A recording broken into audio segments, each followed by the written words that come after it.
একা থাকতে শেখো। যে একাকিত্ব একদিন তোমাকে অভিশপ্ত ভাবতে বাধ্য করেছে, আজ সেই একাকিত্বকেই নিজের শক্তি হিসেবে অর্জন করো।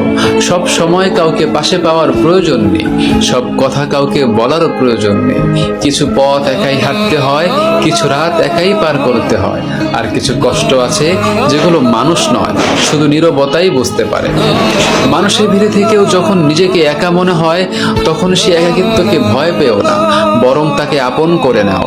কারণ একা থাকতে শেখা মানে মানুষকে ঘৃণা করা নয়, বরং নিজের অস্তিত্বকে অন্য কারো উপস্থিতির উপর নির্ভরশীল না করা।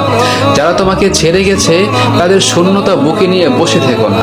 যে মানুষগুলো তোমাকে একাকিত্ব উপহার দিয়েছে তাদের জন্য নিজের জীবনকে অভিশাপ বানিও না। একা থাকো, নিজেকে চিনতে শেখো, নিজের কান্নার শব্দ নিজেই শোনো, নিজের ভাঙা অংশগুলো নিজেই জোড়া লাগাও।